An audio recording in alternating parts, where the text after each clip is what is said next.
Hi friends, once again welcome on our YouTube channel. This is the next lecture of oscillations and waves in which today we will discuss about transverse oscillations of a system of many coupled oscillators. दोस्तों एक बार फिर आपका हमारे YouTube channel पर स्वागत है। दोलन एवं तरंगे के आज के हमारे इस लेक्चर में हम कई युग्मित दोलकों के निकाय के अनुप्रस्थ दोलन के बारे में चर्चा करेंगे। So, transverse oscillations of a system of many coupled oscillators। तो कई युग्मित दोलक से निर्मित निकाय के अनुप्रस्थ दोलन।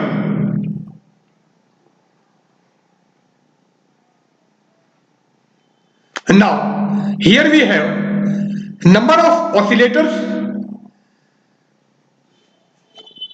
0, 1, 2, 3 up to n+1। So 0 हमारा यहां है और ये n+1 है। So in between 0 and n+1 there are n particles and these particles start to oscillate in transverse direction. So this is a system of many coupled oscillators। तो इस चित्र में 0 और n+1 के बीच में 1, 2, 3 n कण हैं। इन कणों को यदि हम अनुप्रस्थ दिशा में खींचकर छोड़ दें तो ये अनुप्रस्थ दोलन करना प्रारंभ करते हैं। तो यह कई युग्मित दोलक से निर्मित एक निकाय है जिसमें दोलन अनुप्रस्थ दिशा में हो रहे हैं।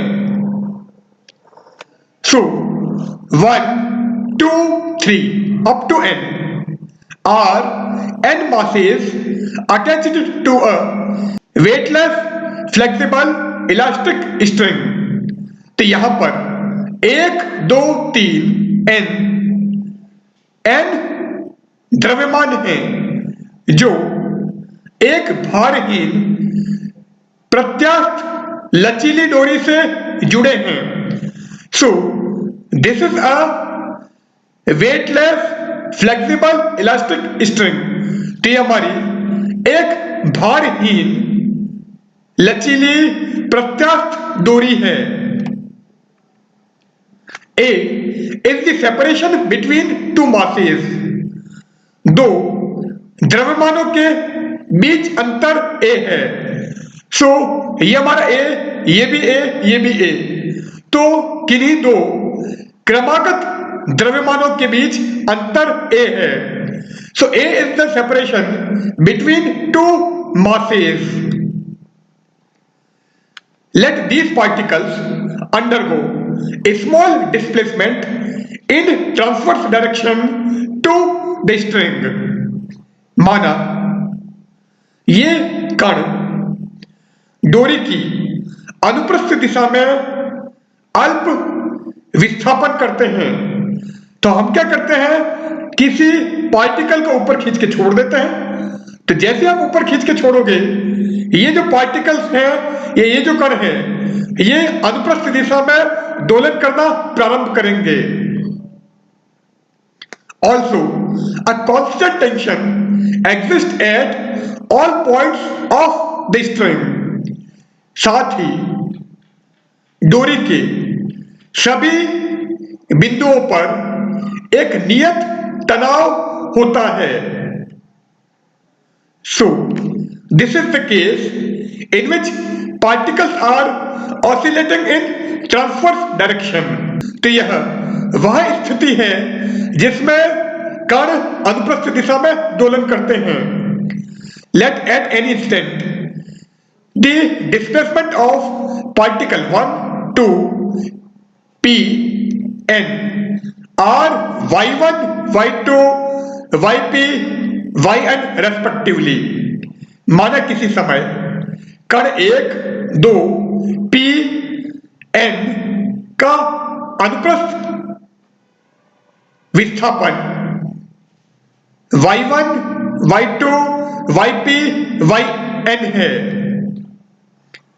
So let at any time t the displacements of particles 1, 2, 3 and b y1, y2, y3, yn। माना किसी समय t पर कण 1, 2, 3 n का विस्थापन क्रमशः y1, y2, y3, yn है। Let alpha 1, alpha 2, alpha 3, alpha p be the angle makes by particles 1, 2, 3 p with x-axis। माना कण 1, 2, 3 तथा p द्वारा x अक्ष के साथ बनाया गया कोण alpha 1, alpha 2, alpha 3, alpha p है। तो पार्टिकल 1 एक्स एक्सिस के साथ में जो एंगल बनाता है वो अल्फा 1 है। पार्टिकल सेकंड जो एक्स एक्सिस के साथ में एंगल बनाता है वो अल्फा 2 है। इसी टाइप से अगर हम पार्टिकल p की बात करें तो p एक्स एक्सिस के साथ में कोण अल्फा p बनाता है। ये वो डायग्राम है जो अभी हमने डिस्कस किया था। अब हम पार्टिकल p की बात करते हैं। पार्टिकल p का डिस्प्लेसमेंट yp और पार्टिकल p हम सेंटर में ले रहे हैं या उस पोजीशन पर लेते हैं जो हमारे मैक्सिमम हो गई है। पार्टिकल p का डिस्प्लेसमेंट yp, पार्टिकल p-1 का डिस्प्लेसमेंट yp-1, इसी तरह से पार्टिकल p+1 का डिस्प्लेसमेंट या विस्थापन yp+1 है। एंड ये जो एंगल है अल्फा p-1 जबकि ये एंगल हमारा अल्फा p है। And t is the tension in string, t डोरी में तनाव है।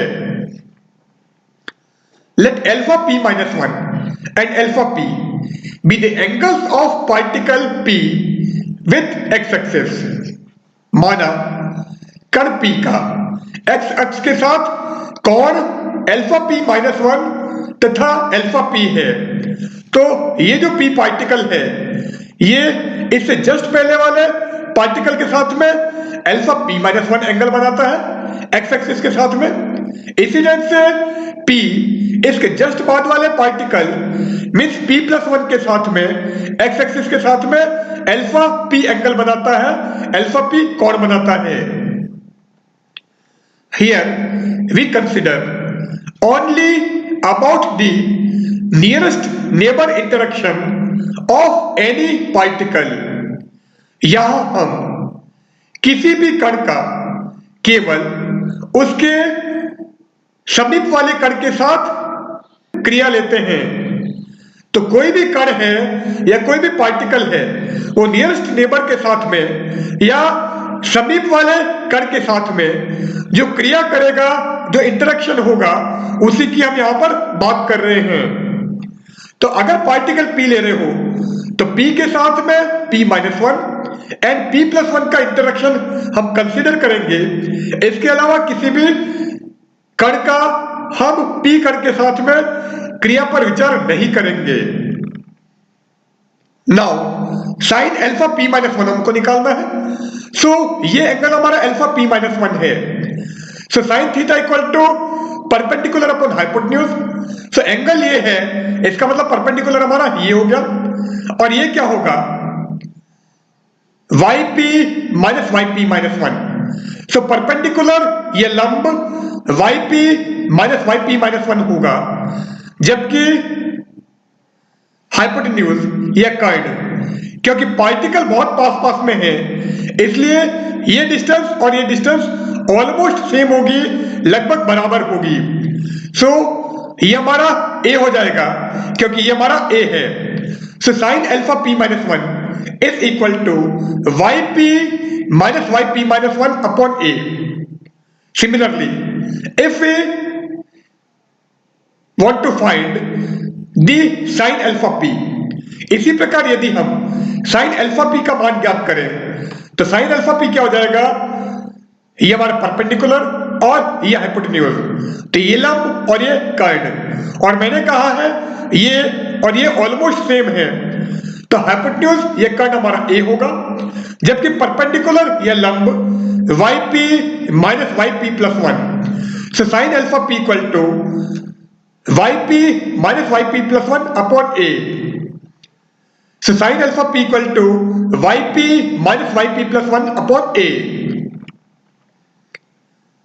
We assumed that the length of string is constant throughout.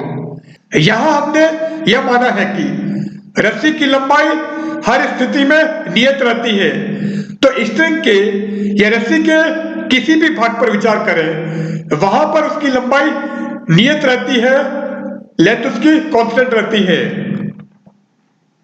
The total force of pth particle, पीवे कण पर कुल बल, तो फोर्स क्या आ जाएगा, F P equal to minus T sine alpha P minus 1 plus sine alpha P, क्योंकि एक्चुअल में फोर्स जो हमारा इस पार्टिकल पर लग रहा है वो इस p माइनस 1 पार्टिकल के कारण लगेगा, इसी टाइप से p प्लस 1 पार्टिकल के कारण लगेगा, तो कण p पर कुल बल, total force of pth particle वो क्या जाएगा, minus T sine alpha p minus 1 plus minus T sine alpha p, तो माइनस टी हम कॉमन ले लेते हैं, सो एफ पी की वैल्यू हो जाएगी minus T and in bracket sine alpha p minus 1 plus sine alpha p,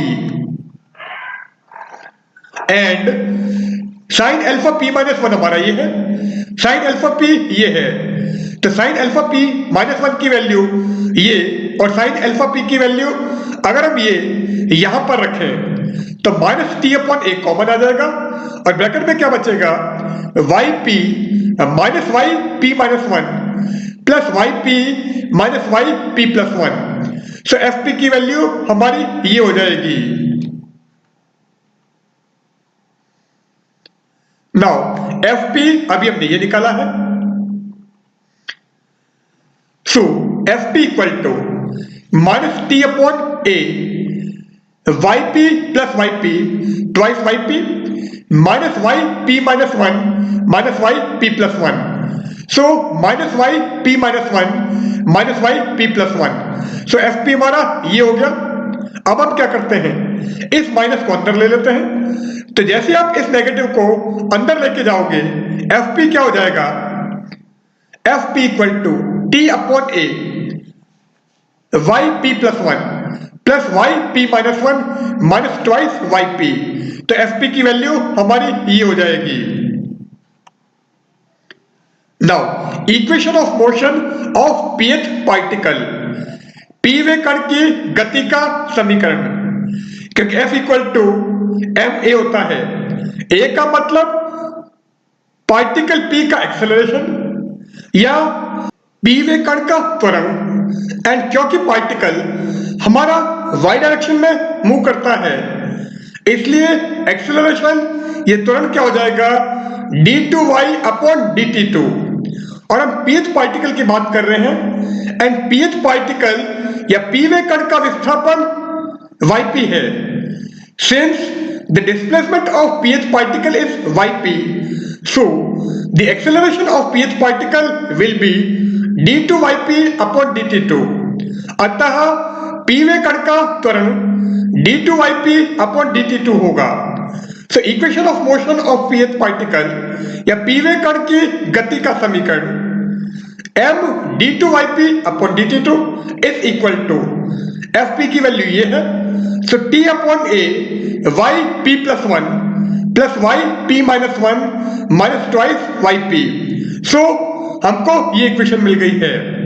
अब हम क्या करते हैं, m से डिवाइड कर देते हैं, सो जैसे आप इसको m से डिवाइड करोगे और इसको लेफ्ट में लेकर जाओगे तो ये इक्वेशन हमारी d2yp upon dt2 minus t upon ma and in bracket yp plus 1 plus yp minus 1 minus twice yp equal to 0 में चेंज हो जाएगी। Now let omega not equal to root of t upon M a. So root t by m a को omega not कहते हैं, सी हमारा omega naught square हो जाएगा। तो यहां पर हम ओमेगा नॉट स्क्वायर रखें तो ये इक्वेशन क्या हो जाएगी, d2yp upon dt2 minus omega not square yp plus 1 plus yp minus 1 minus twice yp equal to 0।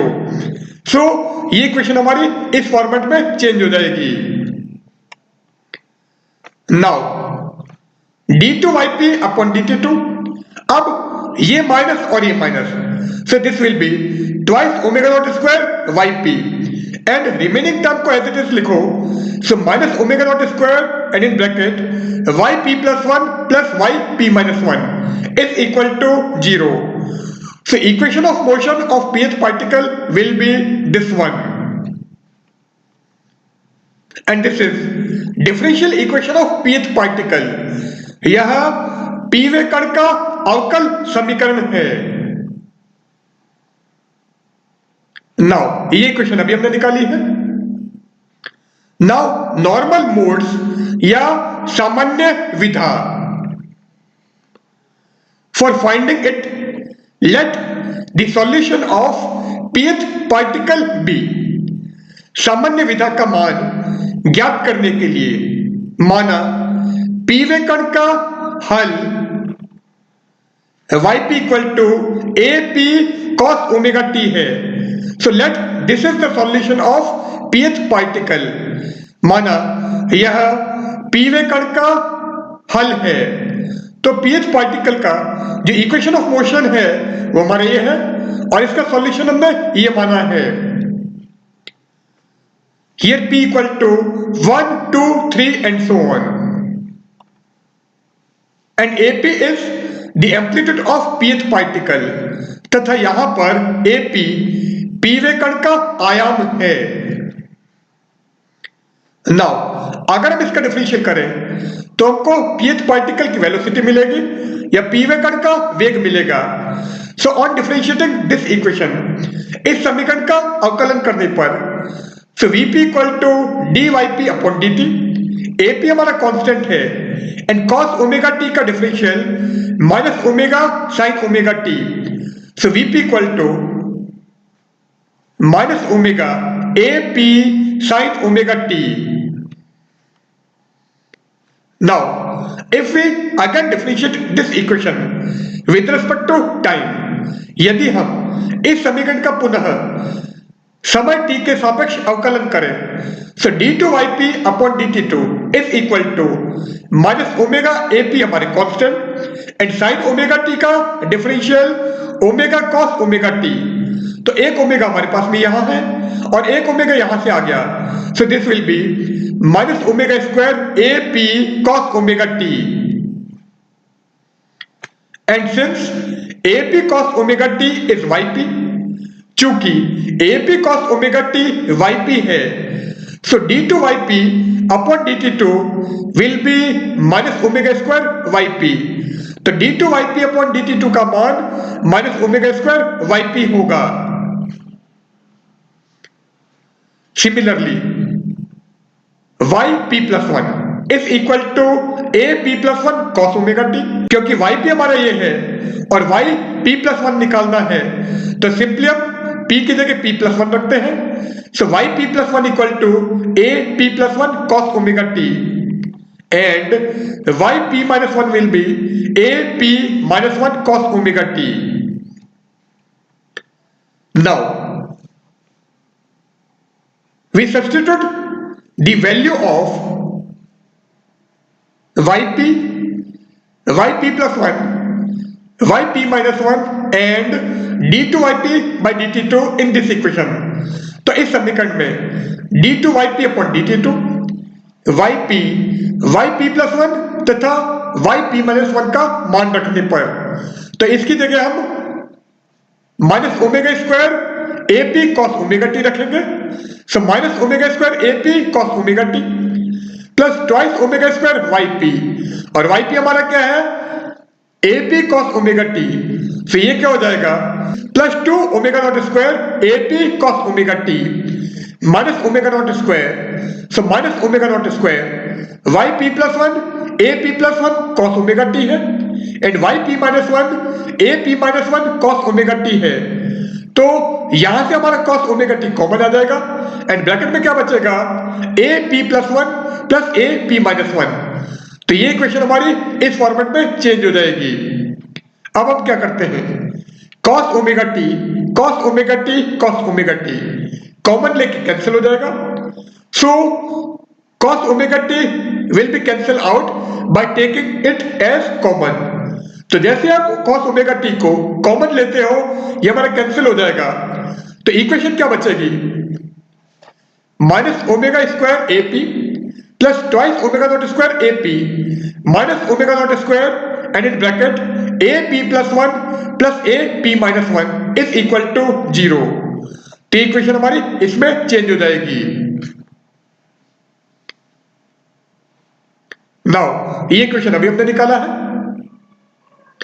अब हम क्या करते हैं, यहां पर ए पी आप कॉमन ले लो और इसको राइट में ट्रांसफर कर दो।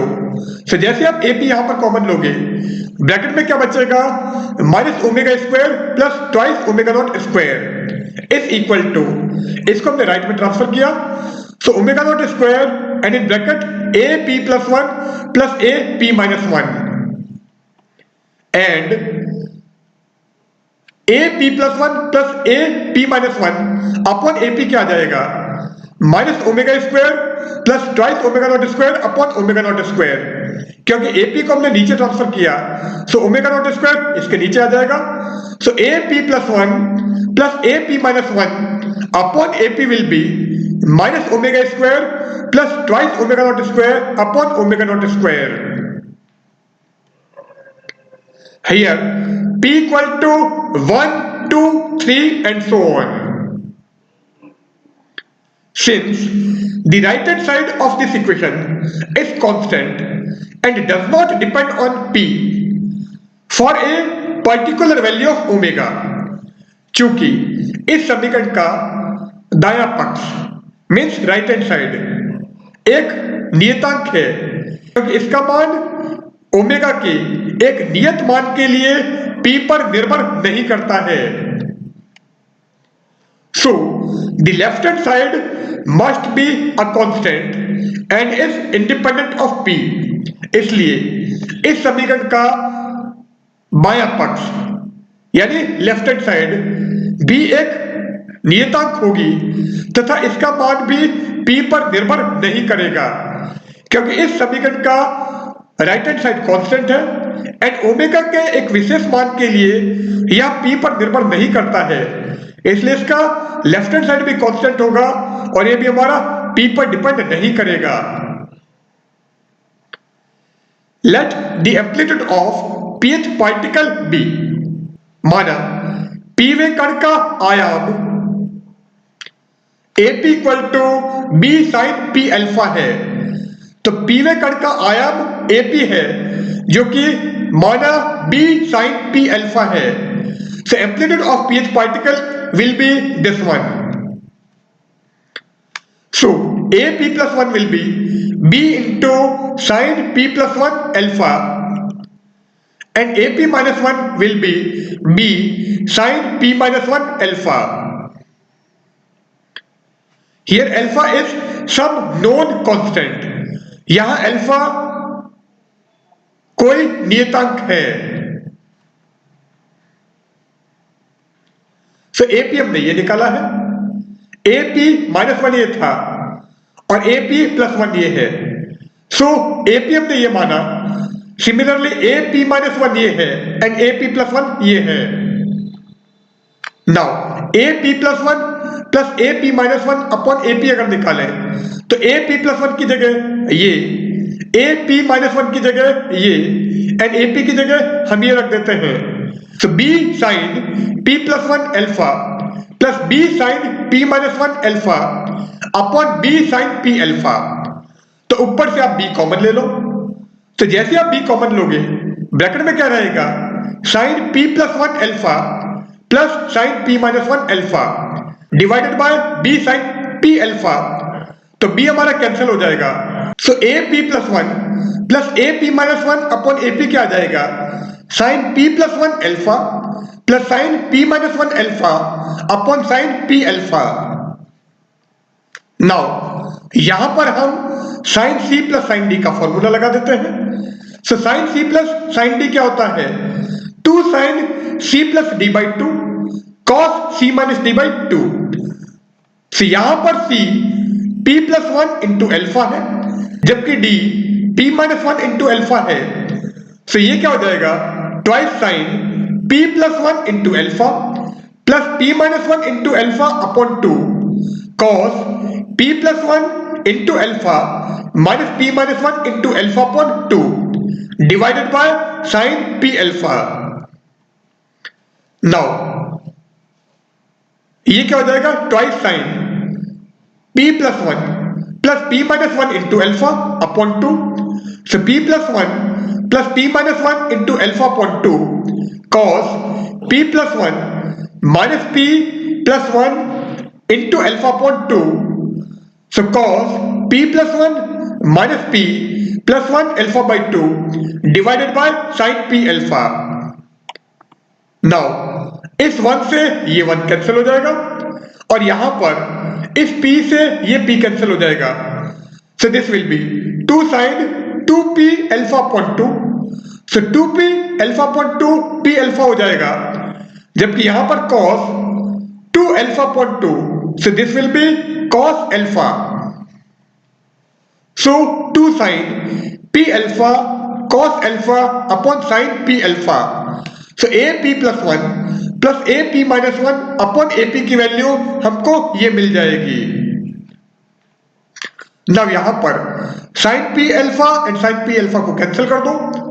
सो साइन पी अल्फा से साइन पी अल्फा कैंसिल हो गया। So A P plus one plus A P minus one upon A P की वैल्यू ट्वाइस कॉस अल्फा होगी। So this will be twice cos alpha. So A P plus one plus A P minus one upon A P equal to twice cos alpha. Now एक equation हमने ये निकाली थी and अभी हमने A P plus one plus A P minus one upon A P की value twice cos alpha निकाली है। और यहां पर हमने कहा था कि इस इक्वेशन की राइट हैंड साइड हमारी कांस्टेंट है, क्योंकि किसी पर्टिकुलर ओमेगा के लिए ये हमारा पी पर डिपेंड नहीं करता है।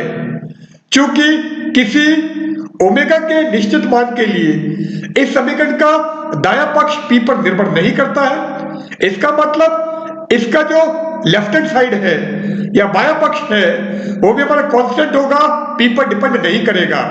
और ये हमने यहां पर प्रूव कर दिया है कि A P plus one plus A P minus one upon A P equal to 2 cos alpha.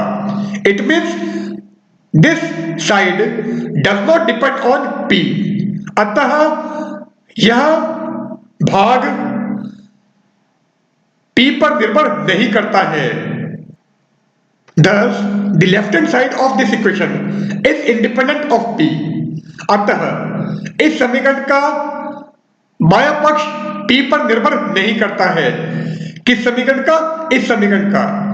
So, the left hand side of this equation is independent of p, या इस समीकरण का बायां पक्ष p पर निर्भर नहीं करता है, क्योंकि इसकी वैल्यू हमको ट्वाइस cos अल्फा मिली है। So, AP is acceptable solution of this equation and it satisfy it। अतः इस समीकरण का स्वीकार्य हल AP होगा तथा यह इस समीकरण को संतुष्ट करेगा। Since the ends of the strings are fixed, चूंकि डोरी के अंत सिरे जड़ है, क्योंकि हमने क्या किया है, डोरी के एंड टर्मिनल को दीवार से बांध दिया है, इसलिए इसके अंत सिरे जड़ है या फिक्स है। So a not equal to 0 and a n plus 1 equal to 0। इसलिए जो हमारा जीरो पार्टिकल है, जो डोरी का एक्सट्रीम लेफ्ट टर्मिनल है, बिल्कुल बायां भाग है, उसका आयाम या एम्पलीट्यूड 0 होगा। इसी तरह से डोरी का एक्सट्रीम राइट टर्मिनल या डोरी का सबसे दायां भाग, वो भी हमारा दीवार से बंधा हुआ है। सो अगर उसका आयाम ए एन प्लस 1 है, तो इसकी वैल्यू 0 होगी। So the amplitude of extreme right terminal of string is 0। ना ए पी हमारा बी साइन पी अल्फा था। सो अगर यहां पर हम पी की जगह एन प्लस 1 रखें, तो ये क्या हो जाएगा, a n plus 1 is equal to B sine N plus 1 alpha, and a n plus 1 की वैल्यू 0 है। So a n plus 1 is equal to B sine N plus 1 alpha is equal to 0। अब यहां से sine N plus 1 alpha equal to 0, because b is not 0, चूंकि b 0 नहीं है, इसलिए sine N plus 1 into alpha equal to 0 होगा। So sine N plus 1 into alpha equal to 0, और sign की टेबल में 0 कब आता है, एन पाई पर। So n plus 1 into alpha equal to N pi, और यहां से अगर हम अल्फा की वैल्यू निकालें, सो अल्फा क्या हो जाएगा, N pi upon capital N plus 1। So alpha equal to N pi divided by capital N plus 1। So this will be the value of alpha. यहां अल्फा का मान होगा, और इस वैल्यू को अगर हम यहां पर रखें, तो ए पी क्या आ जाएगा, A P equal to B sine N P pi upon N plus 1, क्योंकि अल्फा की वैल्यू ये है। तो जैसे आपने अल्फा की जगह ये पुट किया, तो ए पी हमारा ये हो जाएगा। नाउ इन दोनों समीकरण को अगर हम इक्वेट करें, यदि इन दोनों समीकरणों की तुलना करें, so on comparing these two equations, minus omega square plus twice omega not square upon omega not square is equal to twice cos alpha. So alpha की वैल्यू ये है, so minus omega square plus twice omega not square upon omega not square की value twice cos N pi upon N plus 1 होगी, क्योंकि alpha की जगह हमने ये पुट कर दिया है। नाउ ये क्वेश्चन अभी हमने निकाली थी। अब हम इसको क्रॉस मल्टीप्लाई करते हैं, ये वज्र गुणा करते हैं। So minus omega square plus twice omega not square is equal to twice omega not square cos N pi upon N plus 1। Now omega square को राइट में ले जाओ, and twice omega not square cos N pi upon N plus 1 को left में लेकर आओ।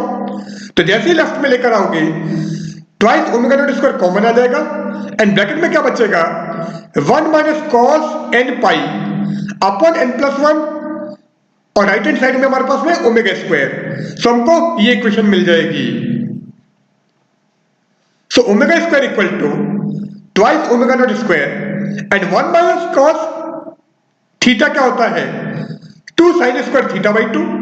सो यहां से जो 2 आएगा वो इस 2 के साथ में मिलके 4। So 4 omega not square sine square N pi upon twice N plus 1। So this will be the value of omega square. Now अगर हम इसका रूट लें, तो जैसे आप इसका रूट लोगे, omega equal to twice omega naught sine N pi upon 2 N plus 1, और क्योंकि nth मोड की हम बात कर रहे हैं, इसलिए यहां पर हमने ओमेगा n लिख दिया है।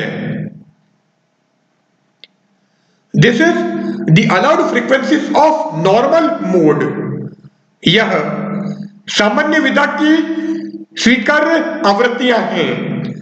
सो नॉर्मल मोड के केस में कौन कौन सी फ्रीक्वेंसीज अलाउ हैं, या कौन कौन सी आवृत्तियां स्वीकार्य हैं, उसके लिए फॉर्मूला हमको ये मिल जाएगा। नाउ ओमेगा मैक्सिमम, अधिकतम आवृत्ति या मैक्सिमम फ्रीक्वेंसी अगर निकालनी है तो साइन की वैल्यू मैक्सिमम होनी चाहिए, और साइन की मैक्सिमम वैल्यू 1 होती है। सो अगर ये 1 हो जाएगा तो ओमेगा हमारा मैक्सिमम होगा, and omega maximum equal to twice omega naught, and this is the cut off angular frequency. यह भंजन कोणीय आवृत्ति है। So cut off angular frequency, यह भंजन कोणीय आवृत्ति का मान ट्वाइस ओमेगा नॉट होगा। नाउ स्पेशल केसेस, विशिष्ट परिस्थितियां। So for a single particle और सिंगल ऑसिलेटर, एक दोलित्र के लिए या एकल कण के लिए, तो एकल दोलित्र या एकल कण के लिए capital N equal to 1, P equal to 1 and N equal to 1। तो ये सारी वैल्यू 1 है, एंड ओमेगा N की वैल्यू हमने ये निकाली थी। तो यहां पर अगर हम स्मॉल n को 1, कैपिटल N को 1 रखें, so omega 1 equal to twice omega naught sine pi upon 2 1 plus 1, और ये क्या हो जाएगा 4। So omega 1 equal to twice omega naught sine pi by 4, so twice omega naught sine pi by 4, sine pi by 4 1 upon root 2 होता है। So omega 1 equal to twice omega naught into 1 upon root 2, और यहां पर 2 और यहां पर root 2, तो जैसे आप कैंसिल करोगे यहां पर रूट 2 आ जाएगा। So omega 1 equal to root 2 omega naught, so omega 1 equal to root 2 omega naught, and omega not equal to root T upon N A आया था। तो यहां पर ओमेगा नॉट की जगह अगर हम root T upon N A रखें, तो ओमेगा 1 क्या आ जाएगा, omega 1 equal to root of 2t upon N A. Now amplitude या आयाम, और आयाम का फॉर्मूला हमारे पास में AP equal to B sine N P pi upon N plus 1 था। यहां पर स्मॉल n की जगह 1, p की जगह 1 एंड कैपिटल N की जगह 1 रखें, सो A1 की वैल्यू आ जाएगी A1 equal to B sine pi upon 2, और साइन पाई बाई 2 1 होता है। So A1 equal to B. Thus, a single oscillator has only one allowed frequency of vibration, which is omega 1 equal to root 2t upon ma, and its amplitude is b. इस प्रकार एकल दोलित्र की केवल एक ही स्वीकार्य आवृत्ति होती है, जो कि omega 1 equal to root 2t upon ma होती है, तथा इसका आयाम b होता है। सो ये इसका डायग्राम आ जाएगा। से हमारे सिंगल पार्टिकल जिसको हमने ऊपर ले जाके छोड़ दिया है, तो इसका जो एम्पलीट्यूड है या आयाम है वो A1 इक्वल टू बी है, एंड इसकी जो फ्रीक्वेंसी है ओमेगा 1, जिसको हमने यहां पर ओमेगा लिखा है, वो क्या आएगी root 2t upon ma। Now for a double oscillator और टू कपल्ड ऑसिलेटर, दो दोलित्र के लिए या दो युग्मित दोलित्र, so n equal to 2, p equal to 1 and 2 and n equal to 1 and 2, तो टोटल पार्टिकल हमारे पास में 2 है। p की वैल्यू 1 and 2 रख सकते हो, एंड n की वैल्यू 1 and 2 होगी। For first mode n equal to 1, प्रथम विधा के लिए, so n equal to 1, so n को हम 1 करते हैं, कैपिटल N 2 है, एंड p की वैल्यू 1 and 2 होगी। सो ओमेगा n हमारा ये है, n की value 1, so omega 1 equal to twice omega naught sine n हमने 1 कर दिया, so pi upon 2, capital N 2 है, so 2 plus 1, so this will be sin pi upon 6, so omega 1 equal to twice omega naught sine pi by 6. Sine pi by 6 means sine 30 and sine 30 की value 1/2. सो 1/2 जैसे ही रखोगे 2 से 2 cancel हो जाएगा and omega naught root T upon M A है. So omega 1 equal to 2 root t upon ma and sin pi by 6 1/2. So 2 से 2 cancel कर दो. So omega 1 आ जाएगा root t upon ma. So omega 1 equal to root t upon ma. Now amplitude या आयाम AP का formula हमारे पास में ये है. अब यहां पर n को आप 1 पुट करोगे, P की वैल्यू हम 1 and 2 रखते हैं. सो पहले आप 1 पुट करोगे, देन हम 2 रखेंगे एंड कैपिटल N हमारा 2 है. So A1 equal to means P की वैल्यू हम 1 पुट कर रहे हैं. So B sine 1 into 1 into pi upon 3. So this will be sine pi by 3. Sine pi by 3 means sine 60 degree and sine 60 root 3/2 होता है. So A1 equal to B root 3/2. So B sine pi by 3 और sine pi by 3 root 3/2 है. So A1 equal to B root 3/2. Now A2 अगर आपको निकालना है तो P आप 2 पुट करोगे. जैसे यहां पर P इक्वल टू 2 रखते हैं, so A2 equal to B sine 1 into 2 into pi divided by 2 plus 1. So A2 equal to B sin 1 into 2 into pi upon 3. 2 plus 1 3 हो गया. C हो जाएगा sin 2 pi by 3. So A2 equal to B sin 2 pi by 3 and 2 pi by 3 pi minus pi by 3. So B sin pi minus pi by 3 and sin pi minus pi by 3 sin pi by 3 होता है and sin pi by 3 is root 3/2. It means A2 equal to B root 3/2. So A2 equal to B root 3/2. So A1 equal to B root 3/2 and A2 equal to B root 3/2. So since A1 equal to A2 is equal to B root 3/2, so it is called in phase mode. इसलिए इसे हम समान कला कंपन विधा कहते हैं. So it is in phase mode. So अगर हम इसका डायग्राम लें तो इस टाइप से आएगा. मीन्स A1 और A2 दोनों हमारे सेम फेज में होंगे और एक ही डायरेक्शन में होंगे एंड दोनों का एम्पलीट्यूड हमने कहा है B रूट 3/2 है.